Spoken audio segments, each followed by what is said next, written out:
Hello. Hello. Okay, voice clear है, camera भी clear है। चलिए, हेलो। आ गए हैं सभी लोग। चलिए, so welcome back to my YouTube channel dear science classes. चलिए, आप सभी का इंतजार था। अब हम स्टार्ट करते हैं आगे के टॉपिक को। जैसे कि आप जानते हैं, हम बात कर रहे हैं जीवों में जनन। ये हमारा इसका थर्ड लेक्चर है। फर्स्ट लेक्चर में हमने डिस्कस किया है what is reproduction, types of reproduction. Then second lecture में हमने उसकी डिटेल में स्टडी की, एंड थर्ड लेक्चर में हम देखने वाले हैं जो एसेक्सुअल रिप्रोडक्शन है उसके टाइप्स। क्लियर है? सो टाइप्स ऑफ रिप्रोडक्शन में हम बात कर रहे हैं एसेक्सुअल रिप्रोडक्शन के टाइप की। तो चलिए, हम बिना टाइम वेस्ट किए अपने आगे के टॉपिक्स को स्टार्ट करते हैं। तो हम सीधे आएंगे अपनी टॉपिक की स्लाइड पे। चलिए, सो हमें डिस्कस करना है एसेक्सुअल रिप्रोडक्शन। सबसे पहले हम जानेंगे कि एसेक्सुअल रिप्रोडक्शन क्या होता है। पिछले क्लास में भी हम इसको डिस्कस कर चुके हैं। एसेक्सुअल रिप्रोडक्शन एक रिप्रोडक्शन का ऐसा टाइप है जिसके द्वारा जो नई संतान, मतलब जो जनरेशन या स्पीसीज क्रिएट होती है, वो एकदम अपने पेरेंट्स के क्लोन होती है, मतलब सेम दिखाई देती है, जैसे हम क्लोन कहते हैं। क्लियर है? सो एसेक्सुअल रिप्रोडक्शन क्या होता है? अलैंगिक जनन क्या होता है? अपने समान संतान को उत्पन्न करने की प्रक्रिया। मतलब अब देखिए, जनन तो आपको समझ में आ गया। कोई भी जीव अपने जैसे जो मतलब संतान को जो जन्म देगा उसे जनन कहेंगे। जनन में जो अलैंगिक जनन है, जनन का एक ऐसा प्रकार है जिसके द्वारा संतान जो उत्पन्न होती है वो हूबहू अपने पेरेंट्स के समान होती है। उसका नाक नक्शा बिल्कुल अपने पेरेंट्स से मैच करता है, उसके कैरेक्टर अपने पेरेंट्स से मैच करते हैं, मतलब उसमें कुछ भी वैरायटी देखने को हमें नहीं मिलती है। क्लियर? सो एसेक्सुअल रिप्रोडक्शन आपको समझ में आ गया था कि जनन का एक ऐसा प्रकार जिसके अंतर्गत सिर्फ एक जनक भाग लेता है। कितने जनक, मतलब कितने पेरेंट्स पार्टिसिपेट करते हैं? तो only single parents include in this reproduction. एक पेरेंट पार्टिसिपेट करता है और यही आगे ग्रो करके अपने डॉटर सेल को क्या करता है? जन्म देता है। और ये जो डॉटर सेल होती है, जनरेशन फर्स्ट, हूबहू अपने पेरेंट्स के क्लोन दिखाई देती है। कैसे? क्लोन मतलब एकदम समान दिखाई देती है। तो this reproduction is asexual reproduction. समझ में आया कि अलैंगिक जनन क्या है? जनन का एक ऐसा प्रकार जिसमें सिर्फ एक जनक भाग लेता है और अपने जैसी संतान को जन्म देता है। अब आपने बात की होगी, यहाँ तो सिर्फ दो ही संतान को जन्म दे रहा है, तो ऐसा बिल्कुल नहीं है। अलैंगिक जनन जो होता है, अगर बात करें तो इसमें कभी कभी दो संतान का जन्म होता है, कभी कभी दो से अधिक संतान का जन्म होता है। तो इसका मतलब वैरायटी देखने को मिलेगी। तो जो अलैंगिक जनन होता है, एसेक्सुअल रिप्रोडक्शन होता है, मेनली इसके अगर टाइप की बात करें तो उसके कुछ टाइप्स होते हैं जिन्हें हम आज डिस्कस करने वाले हैं। पिछले लेक्चर में हमने यहाँ तक पढ़ लिया था, एंड टाइप्स को भी हमने थोड़ा डिस्कस किया, जिसमें हमने सबसे पहला टॉपिक देखा था फिजन, मतलब विखंडन क्या होता है। तो हम आगे वहीं से स्टार्ट करेंगे। तो सबसे पहले हम ये देख लेंगे अलैंगिक जनन क्या है। A process of production reproduction in which an organism given birth to offspring identically to itself. मतलब अलैंगिक जनन क्या है? जनन की एक ऐसी प्रक्रिया है जिसके द्वारा जो जनन होता है, जनन के द्वारा उत्पन्न संतान होती है, उसे हम उसके पेरेंट्स को देख के आइडेंटिफाई कर सकते हैं, क्योंकि वो एकदम अपने पेरेंट्स के जैसे दिखाई देती है। तो the offspring produced are exactly identical to its mother cell. किसकी तरह? अपने मदर सेल की तरह दिखाई देती है। Clear? Which is called a clone, जिसे हमने क्या नाम दिया है? Clone. Clone is a important, note करना है हमें से। क्लोन का क्या मतलब होता है? जो भी संतान अपने पेरेंट्स के एकदम समान दिखाई देती है, मतलब अलैंगिक जनन के द्वारा उत्पन्न जो संतान है अपने पेरेंट्स के एकदम हूबहू दिखाई देती है, तो जो सेम दिखाई दे रही है उस वर्ड को हम बोलेंगे यहाँ पे क्लोन। क्लियर है? इतनी बात समझ में आई? तो इसका मतलब ये बोल रहा है कि एक जो सेल है, इसने अगर दो बच्चों को जन्म दिया है या चार बच्चों को जन्म दिया है अलैंगिक जनन के दौरान, तो जो इनके बच्चे होंगे वो अपने पेरेंट्स के एकदम क्लोन होंगे, मतलब एग्जैक्ट उनके जैसा दिखाई देंगे। क्लियर है? इतनी कहानी समझ में आई? मतलब जनन की एक ऐसी प्रक्रिया जिसके अंतर्गत एक जीव अपने समान संतान को जन्म देता है। क्लियर? जनन की एक ऐसी प्रक्रिया जिसमें एक जीव या एक लिविंग ऑर्गेनिज्म अपने ही जैसे संतान को जन्म देता है, अर्थात उत्पन्न होने वाली संतान मात्र कोशिका, मतलब मदर सेल के, ये मदर सेल है तो मदर सेल के समान होती है, एकदम समान होती है, जिसे हम क्या बोलते हैं? क्लोन। जनन की यह प्रक्रिया क्या कहलाती है? अलैंगिक जनन। क्लियर है? सो टाइप्स ऑफ क्या टाइप्स ऑफ एसेक्सुअल रिप्रोडक्शन की बात करें, सॉरी, चलिए, सो टाइप्स ऑफ एसेक्सुअल रिप्रोडक्शन में हमने कल डिस्कस किया था विखंडन क्या होता है, फिजन क्या होता है। देन आज हम डिस्कस करेंगे व्हाट इज रीजनरेशन मतलब पुनर्जनन, फिर बडिंग मतलब मुकुलन वेजिटेटिव प्रोपोगेशन क्या होता है, कायिक प्रसार मतलब, और बीजाणु निर्माण मतलब स्पोर फॉर्मेशन। ये आज हम डिस्कस करने वाले हैं एसेक्सुअल के टाइप में। हमें डिटेल में पढ़ना है सेक्सुअल रिप्रोडक्शन को, किसको, सेक्सुअल रिप्रोडक्शन को। तो अभी हम सिर्फ एसेक्सुअल में अगर बात करें तो हमें सिर्फ इन पांचों को देखना है, देन उसके बाद हमारा टॉपिक स्टार्ट हो जाएगा सेक्सुअल रिप्रोडक्शन का। क्योंकि जो रिप्रोडक्शन होता है कितने प्रकार का होता है, 2 टाइप का होता है, एक एसेक्सुअल होता है एंड दूसरा हमारा सेक्सुअल होता है। तो पहले हम बात कर रहे हैं एसेक्सुअल को लेके, इन एसेक्सुअल रिप्रोडक्शन के हमें इतने टाइप को डिस्कस करना है, देन हम बात करेंगे सेक्सुअल रिप्रोडक्शन को। क्लियर है, इतनी कहानी समझ में आई आपको, ये पता चल गया कि आखिर हमें पढ़ना क्या है, किस वे में चलना है। क्लियर, चलिए सो आइए हम आगे स्टार्ट करते हैं अपना। फर्स्ट टॉपिक हमारा क्या था, फिजन, जो हम डिस्कस कर चुके थे। क्या होता है विखंडन, जिसमें एक जो सेल होती है 2 या 2 से अधिक डॉटर सेल में डिवाइड हो जाती है, मतलब इक्वली। ऐसा नहीं कि एक सेल बड़ी होगी तो एक सेल छोटी होगी, बिल्कुल नहीं। जो एक मदर सेल है हाफ 2 पार्ट्स में डिवाइड हो जाएगी डॉटर सेल के, मतलब अपनी संतान को जन्म देगी जो एग्जैक्ट अपने पेरेंट्स के क्लोन होंगे। तो ये भी क्या है, जो फिजन है मतलब विखंडन है, ये भी एक अलैंगिक जनन का प्रकार है। मतलब अलैंगिक जनन का एक ऐसा प्रकार जिसमें जो एक मदर कोशिका होती है, मातृ कोशिका, मातृ सेल होती है, वो अपने डॉटर सेल को कैसे रिप्रोड्यूस करती है, हाफ इक्वल पार्ट्स में। क्लियर है। अब इसके बेसिस पे जो फिजन होता है 2 टाइप का होता है, एक होता है हमारा बाइनरी फिजन और दूसरा होता है हमारा मल्टीपल फिजन। क्लियर है। बाइनरी फिजन में क्या होता है, जो एक सेल है अपनी 2 डॉटर्स को क्या करती है, रिप्रोड्यूस करती है, मतलब उत्पन्न करती है। और यही बात करें मल्टीपल फिजन की, तो एक सेल ग्रो करके एक नहीं कई सारे डॉटर सेल्स को क्या करती है, रिप्रोड्यूस करती है या फिर उनका फॉर्मेशन करती है। So main difference between binary fission and multiple fission क्या है, बाइनरी फिजन में एक मदर सेल 2 सेल बनाएगी डॉटर सेल, जबकि मल्टीपल फिजन में एक मदर सेल कई सारी डॉटर सेल को बनाएगी। जैसे कोई वायरस फैलता है तो वो एक कोशिका जो होती है सिर्फ इंटर कर जाए तो कई सारी सेल को स्प्लिट कर देती है, उनका फॉर्मेशन कर देती है, तो वो हमारा मल्टीपल फिजन का एग्जाम्पल है। क्लियर है, कहानी इतनी समझ में आई आपको। चलिए, सो ये है हमारी डेफिनेशन। क्या है, fission can be of 2 types mainly, यहाँ पे mainly binary fission and multiple fission. In binary fission parent cell divide into 2 equal half called daughter cell.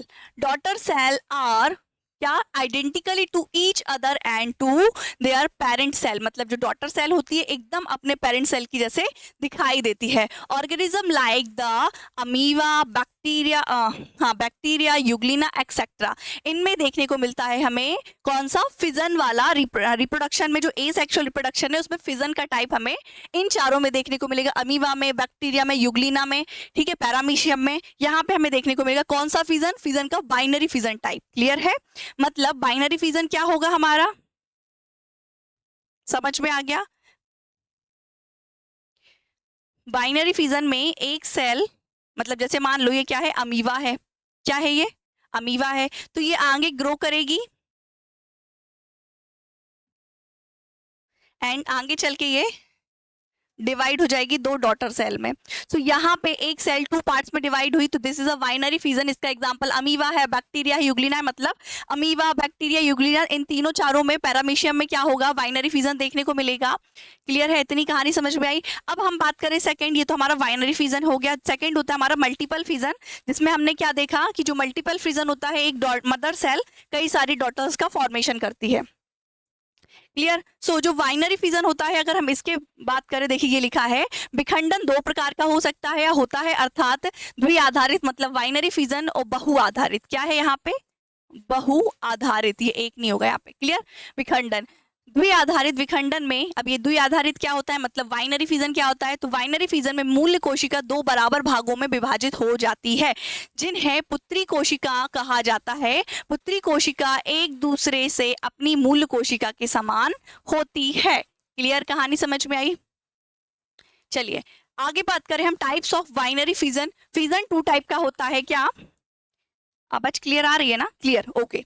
तो जो फिजन होता है ये 2 टाइप का होता है, एक बाइनरी फिजन, एक मल्टीपल फिजन। अब हम बात करें बाइनरी फिजन की, तो इसके भी टाइप होते हैं। कैसे टाइप होते हैं, मतलब उसका नॉर्मली बाइनरी फिजन क्या होता है, एक सेल 2 पार्ट्स में डिवाइड हो जानी है, 2 डॉटर सेल को जन्म देना है। अब जो डॉटर सेल बनेंगी मतलब उनका डिवीजन का अलग अलग प्रकार होगा, कहीं वो इरेगुलर शेप में होगी तो कहीं से भी डिवाइड हो जानी है। मतलब जैसे मान लीजिए, क्या एग्जांपल दूं मैं आपको इरेगुलर शेप का, जैसे ये एक कोई सेल है इरेगुलर शेप की, यहाँ से भी स्प्लिट हो जाएगी, यहाँ से भी स्प्लिट हो जाएगी, यहाँ से भी स्प्लिट हो जाएगी, ठीक है। सो वो होगा हमारा सरल विखंडन, मतलब सिंपल बाइनरी फिजन। अब फिर आता है एक ऐसा कि जैसे मान लो ये एक इस टाइप की सेल है, तो यहाँ से एकदम खड़े में होगा, कैसा होगा, एकदम खड़े में क्या हो जाएगा, विभाजन हो जाएगा, तो ये हो जाएगा लॉन्गिट्यूडनल बाइनरी फिजन। फिर नॉर्मली कोई भी सेल ऐसी हो कि जिसे हमें क्या करना हो, ऐसे साइड से कट करना, तो this is the transfer fission. So fission के वेरियस टाइप्स होंगे उसके डिवीजन के अकॉर्डिंग। सो कौन कौन से होते हैं ये डिस्कस करेंगे। पहला होता है बाइनरी फिजन। देखो, binary fission is the process of one cell simply dividing into 2, मतलब एक सेल 2 भागों में डिवाइड हो जाएगी, मतलब बाइनरी विखंडन, मतलब द्विविखंडन, एक कोशिकाओं को 2 भागों में विभाजित करने की एक प्रक्रिया है। पहला क्या होता है हमारा सिंपल फिजन, मतलब सरल विखंडन, जिसका एग्जांपल है अमीबा। अब कैसे सरल विखंडन क्या होता है, मतलब एक ऐसी सेल जिसका कोई शेप नहीं होता, अनियमित आकार की है, इरेगुलर शेप की है, अब ये कहीं से भी डिवाइड हो सकती है, ग्रो करके यहाँ से भी, यहाँ से भी, यहाँ से भी, यहाँ से भी, तो इसका डिवीजन किसी भी प्रकार से हो सकता है और 2 डॉटर सेल को बना लेगा। तो ये हमारा है सिंपल डिवीजन, एग्जाम्पल के लिए अमीबा हो गया। क्लियर। सेकेंड की अगर हम बात करें, सेकेंड है हमारा लॉन्गिट्यूडनली बाइनरी फ्यूजन, मतलब अनुदैर्ध्य। अब कोई ऐसी सेल जो लॉन्गिट्यूडनली क्या हो, डिवाइड हो और 2 डॉटर सेल को जन्म दे, तो इसका एग्जांपल है यूग्लिना। यूग्लिना में हमें लॉन्गिट्यूडनल बाइनरी फ्यूजन देखने को मिलता है, मतलब 2 में ही डिवाइड होगी एक सेल, लेकिन उनका स्प्लिट होने का तरीका अलग अलग होगा। ट्रांसफर बाइनरी फ्यूजन की बात करें, सो ट्रांसफर बाइनरी फ्यूजन में एक कोई सेल ट्रांसफरी डिवाइड होकर 2 डॉटर सेल का फॉर्मेशन करेगी। क्लियर है, इतनी कहानी समझ में आई आपको। इसका एग्जाम्पल क्या है हमारा, पैरामीशियम, चप्पल शेप ऑर्गेनिज्म, स्लीपर शेप, जिसमें क्या होगा, ये स्प्लिट हो जाता है 2 पार्ट्स में। एंड लास्ट थर्ड हम बात करें तो ऑब्लिक बाइनरी फिजन, तिरछा द्विआधारित विभाजन, जिसमें कोई भी सेल तिरछे में डिवाइड होगी। क्लियर है, एक इरेगुलर शेप की सेल होगी जो कहीं से भी स्प्लिट होगी, simple binary fission, example amoeba. दूसरा होगी लॉन्गिट्यूडनल, मतलब खड़े में डिवाइड होगी, यूग्लिना एग्जांपल है। तीसरा है हमारा कौन सा, ट्रांसफर बाइनरी फ्यूजन, जिसका एग्जांपल है पैरामीशियम। एंड चौथा है हमारा ऑब्लिक, ऑब्लिक में तिरछे में कटेगी, जिसका एग्जांपल क्या है हमारा, स्ट्रेशियम। क्लियर है, इतनी कहानी समझ में आई आपको। अब मल्टीपल फिजन की बात करें, सो बहु विखंडन क्या होता है, जिसमें एक सेल, एक नहीं कई सारी सेल्स में डिवाइड हो जाएगी। मतलब ये एक सेल क्या करेगी, मदर सेल, कौन सी सेल है ये, मदर सेल है, ग्रो करेगी, ग्रो करके बहुत सारे डॉटर सेल को क्या करेगी, फॉर्म्ड कर देगी, जैसे बैक्टीरिया, वायरसेस हो गए, ठीक है। तो इसका एग्जांपल क्या होता है हमारा, प्लाज्मोडियम। इसको इरेज कर दिया जाए पहले। तो ये डेफिनेशन है हमारा मल्टीपल फिजन की।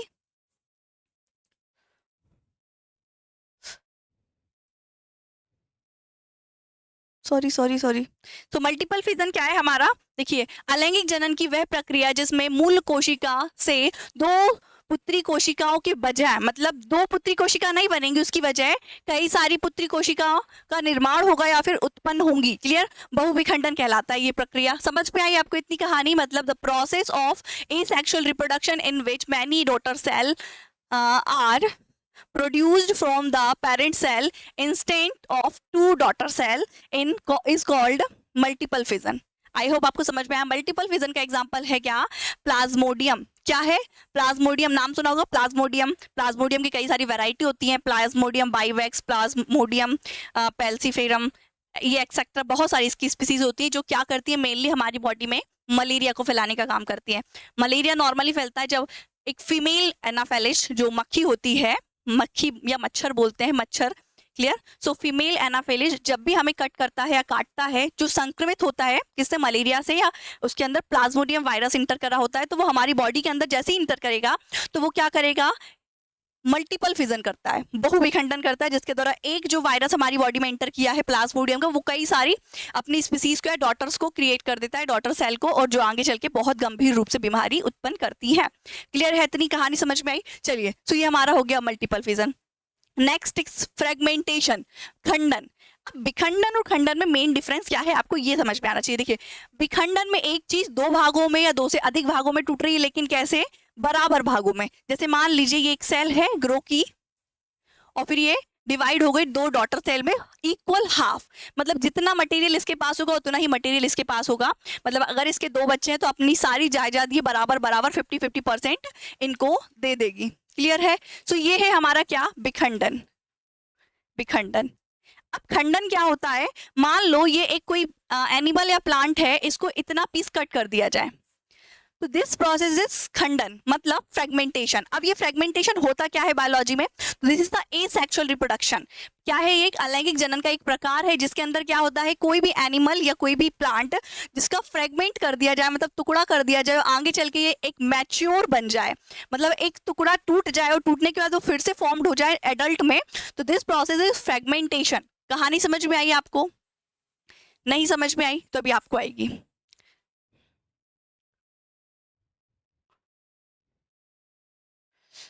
देखिए, फ्रेगमेंटेशन क्या है नॉर्मली अगर बात करें, सो आपने छिपकली, छिपकली नहीं बोल सकते, अच्छा चलिए स्टारफिश देखिए आपने, चलिए अच्छा आपको डेफिनेशन देके लीच का एग्जांपल दिया जाता है, ये सारे एग्जांपल में शायद आप कंफ्यूज हो सकते हैं। देखिए,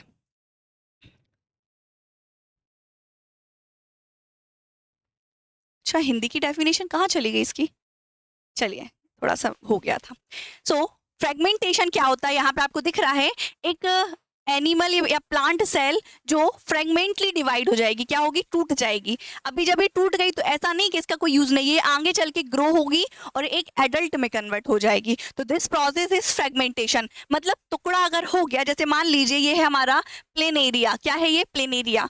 अब प्लेन एरिया की यहाँ से टेल क्या हो गई, डिवाइड हो गई, प्लेटवॉर्म है ये, मतलब एक पतला क्रमी जिसे बोलते हैं, ये अगर यहाँ से डिवाइड हो गया तो ऐसा नहीं कि मर जाएगा, ये जो इसका क्या बोलते हैं, फ्रेगमेंट हुआ है, पीसीस हुए हैं, खंडन हुआ है, ये आगे चल के एक एडल्ट में कन्वर्ट हो जाएगा, देन ये भी अपने पुराने ऑर्गन को क्या कर लेगा, रीजनरेट कर लेगा। तो कहानी समझ में आई आपको, फ्रेगमेंटेशन क्या होता है, अगर किसी भी चीज का, किसी भी चीज मींस किसी भी लिविंग ऑर्गेनिज्म का फ्रेगमेंटेशन होता है, मतलब टुकड़ा विभाजन हो गया, खंडन हो गया, तो वो आगे चल के वापस से एडल्ट में कन्वर्ट हो जाएगा, तो this process is fragmentation. Clear है? तो बात करें, जब कोई जीव कई टुकड़ों में टूट जाता है, कितने टुकड़ों में, जरूरी नहीं एक या दो ही टुकड़े हों, कई सारे टुकड़े हो सकते हैं, ठीक है। तो जब कोई जीव कई टुकड़ों में टूट जाता है तो उसे विखंडन कहते हैं, खंडन सॉरी, खंडन कहते हैं। प्रत्येक टुकड़ा एक व्यक्ति व्यक्ति या वयस्क बोल सकते हैं, क्या, वयस्क के रूप में विकसित होता है और मूल जीव का क्लोन, मतलब अपने जो पेरेंट्स होते हैं उसके इक्वल दिखाई देता है। पौधे, कवक, समुद्री तारे, मतलब स्टारफिश, एनालिडा या एनालिड्स, कीड़े, ये सभी क्या करते हैं, खंडन की प्रक्रिया को दोहराते हैं। मतलब खंडन क्या है, फ्रेगमेंटेशन क्या है, कि अगर इनके टुकड़े हो गए दो या दो से अधिक, तो ये आगे ग्रो करके एक एडल्ट में कन्वर्ट हो जाएंगे। समझ में आई आपको? When an organism break down into several fragment, मतलब कोई भी ऑर्गेनिज्म बहुत सारे पीसेस में टूट जाए, so is known as fragmentation, तो उस प्रोसेस का हम क्या बोलेंगे, फ्रेगमेंटेशन। एंड वही फ्रेगमेंटेशन के थ्रू जो फ्रेगमेंट हुआ है, टुकड़े हुए हैं, खंडन हुआ है उनका, वो एडल्ट में कन्वर्ट हो जाएंगे ग्रो करके। कहानी इतनी समझ में आई? क्लियर है? जैसे मान लीजिए ये हमारा प्लेन एरिया है, ब्रेक हुआ, इसका फ्रेगमेंटेशन हुआ और आगे इसके पीसेस ने क्या किया, फिर से अपना बॉडी को फॉर्म्ड कर लिया एडल्ट में। नेक्स्ट की बात करें, रीजनरेशन। अब रीजनरेशन क्या होता है, पुनर्जनन।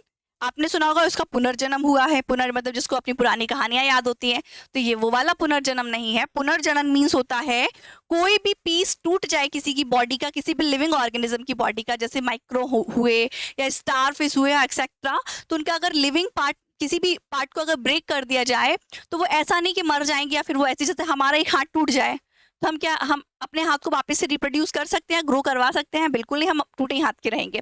लेकिन जो रीजनरेशन होता है, पुनर्जनन होता है, उसमें अगर किसी एनिमल का एक हाथ टूट जाता है तो वो वहां से भाग के अपना दूसरा हाथ ग्रो कर लेता है। फॉर एग्जाम्पल के लिए स्टारफिश की अगर बात करें, स्टारफिश पर अगर कभी अटैक होता है और उसका एक पीस कट कर लिया जाता है, खा लिया जाता है अदर ऑर्गेनिज्म के थ्रू, तो ये क्या करती है, स्टारफिश अपने जो पार्ट कटा हुआ है उसे फिर से रिप्रोड्यूस कर लेती है और ग्रो करवा लेती है। तो दिस प्रोसेस इज रीजनरेशन। कहानी समझ में आई? रीजनरेशन मतलब क्या होता है?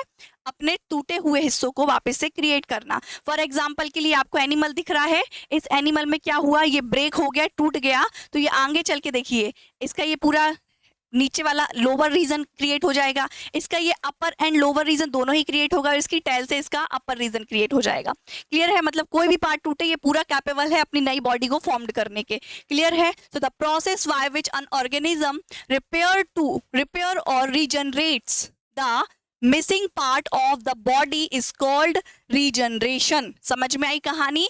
किसी भी लिविंग ऑर्गेनिज्म या किसी भी ऑर्गेनिज्म के अंदर एक ऐसी कैपेसिटी है जिसके कारण वो अपने मिसिंग एरिया मतलब मिसिंग पार्ट को रिप्रोड्यूस कर सकता है, ग्रो करवा सकता है। तो इस प्रोसेस को हम बोलते हैं क्या? पुनर्जनन। पुनर्जनन क्या है? वह प्रक्रिया जिसके द्वारा कोई जीव शरीर में लुप्त भाग की मरम्मत कर सकता है, मतलब उसे वापस से उत्पन्न कर सकता है। क्या कर सकता है? उत्पन्न कर सकता है, या उसे हम क्या बोलते हैं? पुनर्जनन कहते हैं। पुनर्जनन करता है तो उसे पुनर्जनन कहते हैं। ठीक है, पुनर्जीवित कर लेता है। क्लियर? कहानी समझ में आई? चलिए नेक्स्ट जो हमारा टॉपिक है बडिंग, मतलब होता है मुकुलन। अब मुकुलन क्या होता है? यहाँ पे एग्जाम्पल दे सकते हैं हम किसका? हाइड्रा जो कि एक बोल सकते हैं मराइन वाटर में रहने या फिर एक एक्वाटिक प्लांट है या एक्वाटिक लिविंग ऑर्गेनिज्म है जो माइक्रो होते हैं, देखा नहीं जा सकता है, फिर देख भी सकते हैं ग्रो ज्यादा कर जाए तो। ठीक है, सो हाइड्रा जो होता है नॉर्मली इस टाइप के शेप का होता है। दिख रहा है?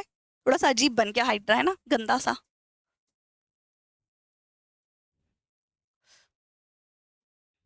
सो अगर हाइड्रा हम ड्रॉ करें, so this is your hydra. अब हाइड्रा में क्या होता है? जब ये रिप्रोड्यूस करता है तो इसके किसी भी पार्ट से बर्ड निकलने लगते हैं। क्या निकलने लगते हैं? जैसे मान लीजिए यहां से इसका बर्ड निकलना स्टार्ट हुआ, तो ये क्या करेगा? अब यहाँ पे इसका एक बर्ड निकला, आगे ये ग्रो करके क्या हुआ इसका बर्ड? ये तो अभी है एडल्ट में कन्वर्ट है, और ये जो वर्ड है यहाँ से ये भी एडल्ट में कन्वर्ट होने की प्रोसेस इसकी स्टार्ट हो गई। फर्दर जैसे ये एडल्ट हुआ तो ये जो मदर सेल है इससे क्या हो जाएगा? अलग हो जाएगा। क्या हो जाएगा? ये मदर सेल से अलग हो जाएगा, और ये जो डॉटर है ग्रो करके अपने एकदम मदर जैसे दिखाई देगा। तो इसे हम बोलते हैं मुकुलन, मतलब बडिंग। इसमें किसी भी एरिया से जो मदर सेल है इसके किसी भी पार्ट या किसी भी एरिया से बर्ड्स क्रिएट होने लगते हैं। फॉर एग्जाम्पल कि आपने आलू देखा है, पटेटो में आपने बर्ड्स देखे होंगे वाइट वाइट कलर के। क्लियर है? अब उसे आप कट करके मिट्टी में लगा दो तो वापस से वो ग्रो कर जाता है नए पोटैटो में। क्लियर? सो जैसे आलू के ऊपर क्या होते हैं?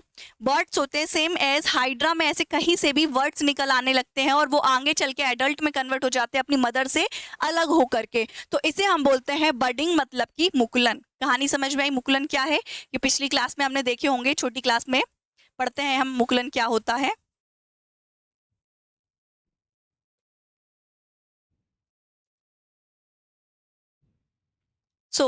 अगर हम बात करें डेफिनेशन की मुकुलन की, देखो, budding is an asexual mode of reproduction new organism. ये क्या है? अलैंगिक जनन का एक प्रकार है जिसके द्वारा एक नई संतान उत्पन्न होती है जो अपने ही जनक के समान होती है। क्या? इन this process a new organism is developed from a small part of the parents body. किसी भी पेरेंट्स बॉडी का एक स्मॉल पार्ट से नई संतान की उत्पत्ति होती है। क्लियर है?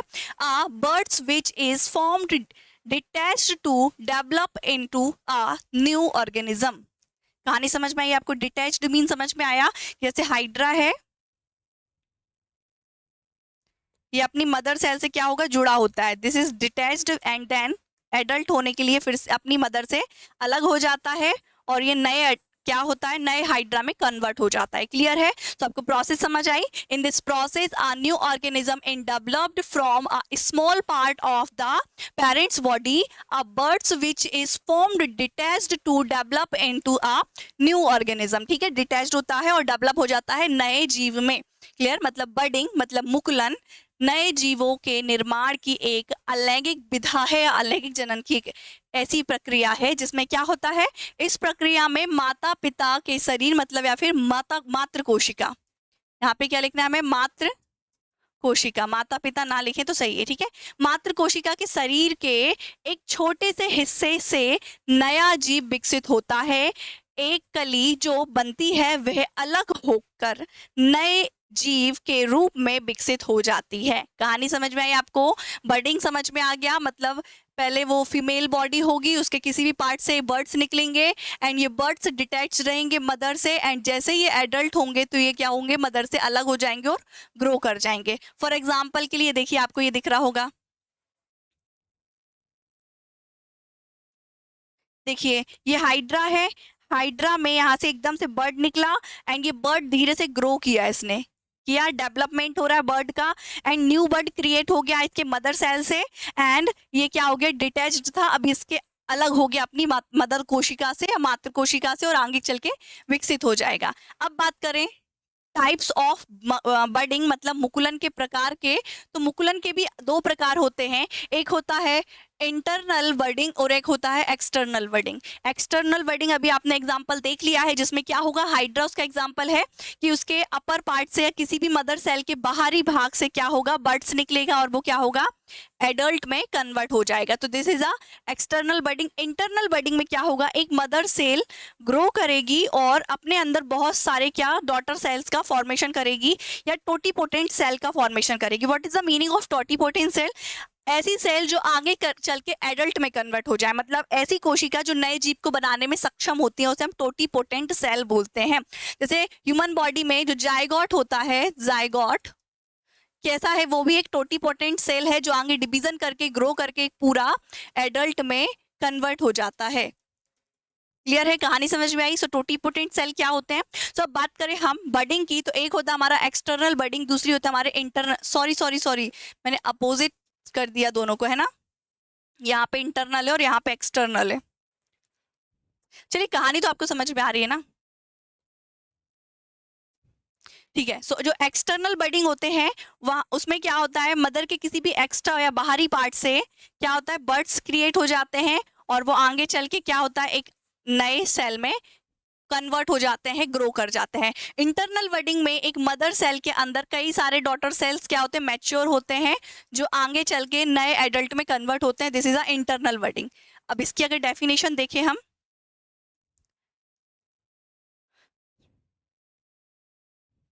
देखिए, so the bird from on the parents itself is exactly budding, external budding, sorry, एक मिनट।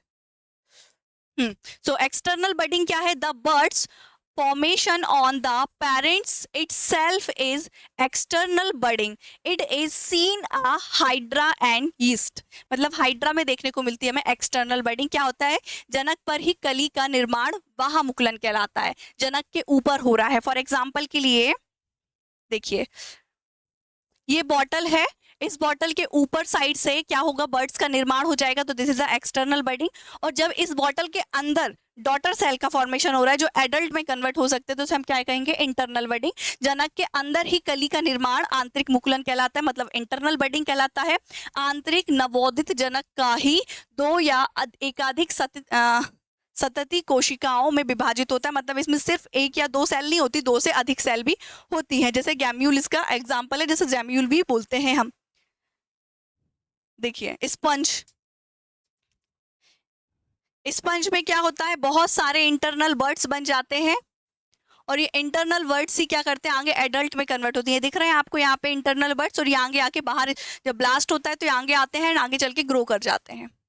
क्लियर है? सो ये हमारी बर्डिंग हो गई। अब हम बात करें वेजिटेटिव प्रोपोगेशन की, मतलब कायिक प्रसारण की, तो इसमें क्या होता है, प्लांट के किसी भी पार्ट से क्या होते हैं, नए पौधे का या प्लांट का या लिविंग ऑर्गेनिज्म का क्या होता है, फॉर्मेशन होने लगता है प्लांट के किसी भी पार्ट से, root, stem, leaves etcetera. Clear है? सो इसे हम क्या बोलते हैं, वेजिटेटिव प्रोपोगेशन। वह प्रक्रिया जिसमें किसी भी प्रजनन अंग को शामिल किए बिना ही, मतलब यहाँ पे रिप्रोडक्टिव ऑर्गन की जरूरत नहीं होती है, जैसे नॉर्मली हम रिप्रोडक्टिव ऑर्गन की जरूरत पड़ती है जहाँ से रिप्रोड्यूस करता है नया ऑर्गेनिज्म, लेकिन यहाँ ऐसा कुछ नहीं है वेजिटेटिव प्रोपोगेशन में। यहाँ पे क्या होता है, जो ऑर्गेनिज्म है वो कहीं से भी रिप्रोड्यूस कर जाएगा। जैसे प्लांट की बात करें तो लीफ से, स्टेम से, रूट से, कहीं से भी। क्लियर है?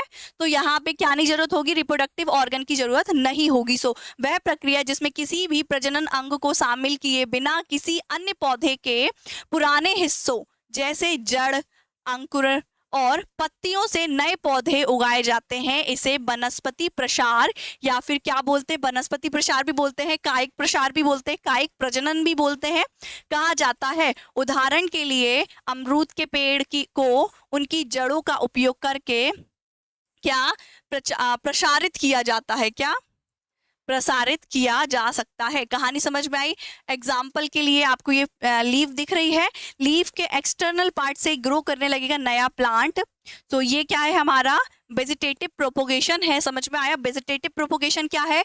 The process in which new plants are grown from the old part of another plant like roots, shoots and leaves. कहानी समझ में? कहीं से भी प्लांट के किसी भी पार्ट से भी नया प्लांट ग्रो कर जाएगा, उसे हम क्या बोल रहे हैं? Vegetative propagation. अब वेजिटेटिव प्रोपोगेशन जो होता है नॉर्मली 2 टाइप का होता है, एक नेचुरल होता है और एक आर्टिफिशियल होता है।